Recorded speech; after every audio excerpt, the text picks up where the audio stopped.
கிஷோரை பத்தி நீ ரொம்ப யோசிக்கிற. அவன் பாட்டி கூட்டிட்டு வந்த ஆளு கண்டிப்பா சரியானவனா தான் இருப்பான். அப்புறம் பவி, டைம் கிடைக்கிறப்ப நீயே கிஷோர் பண்ண விஷயத்துக்காக அவனை பாராட்டு. அதுதான் அவனை தொடர்ந்து இப்படி ஒர்க் பண்ண வைக்கும்.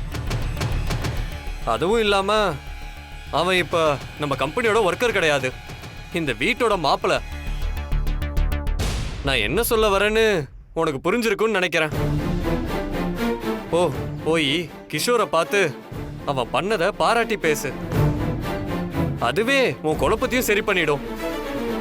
ஓ பவி. சரி அர்ஜுன்.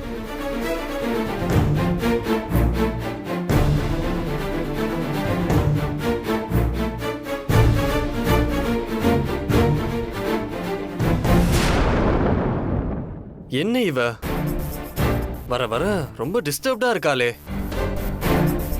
எல்லாத்துக்கும் அந்த ஜோசியர் தான் காரணம். தேவையில்லாம பாம்பு சுத்துது பகை சுத்துதுன்னு குழப்பி விட்டுட்டு, ச்சே, நம்ம குடும்பத்துக்கு மேல யாருக்கு என்ன பகை இருக்க போகுது?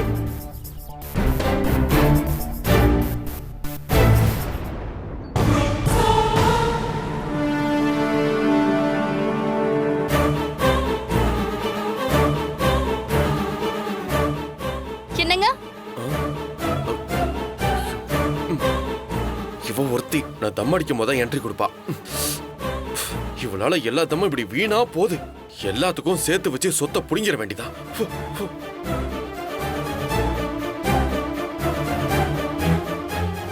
இந்தாங்க. என்னது இது? சாக்லேட். எனக்கா?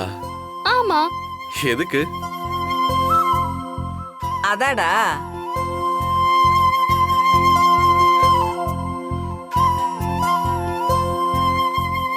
நீ இன்னைக்கு கம்பெனில டீல நல்லபடியா பேசி முடிச்ச இல்லையா?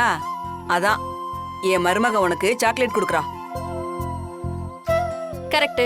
அத்தை ஷார்ப்பா கெஸ் பண்ணிட்டாங்க. இந்தாங்க புடிங்க.